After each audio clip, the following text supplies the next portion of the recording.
Another unboxing session na naman ngayong araw. May parcel na naman na dumating sa bahay na to. Gusto raw makaipon ng pera pero ang naiipon ay resibo. Paano bang dapat gawin sa mga ganitong asawa? Guys, help naman oh.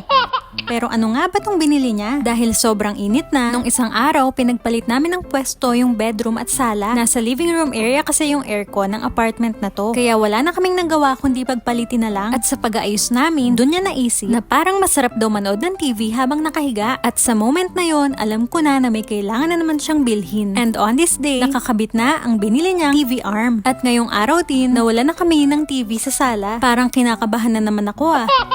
Ang problema nga lang nung i-attach na niya yung TV sa TV arm ay hindi raw match yung screws. Kaya napalabas kami para maghanap. Inuna namin pumunta dito sa Royal Home Center. Kaya lang sa pag-iikot namin wala kaming nakita. Kaya kahit medyo malayo, sinunod namin puntahan tong Joyful Honda. At dito nakakita kami. Sana naman sakto na to. Kailangan daw niya kasing mapaliit yung screw holes ng TV. At after nun, dahil sinamahan ko siya, pangako niya sa akin ikakain niya ako bago umuwi. Kaya nandito kami ngayon sa Burger King para tuparin ang pangako niya sa mga kagaya kong nasusuhulan ng pagkain. Sino ba naman kasing tatanggi sa mga ganito? Isa pa naman to sa mga paborito ko. Naalala ko noon, junior size lang, hindi ko pa maubos. Ngayon, kapareho na niya akong naka-whopper at medyo bitin pa nga.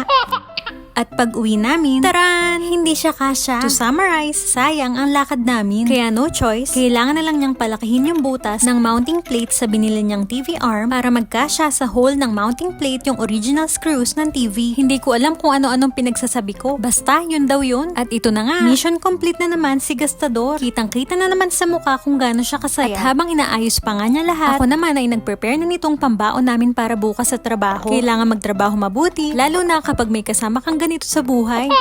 Kidding aside, tuwang-tuwa rin naman ako dahil makakapag-movie time na kami habang nakahiga.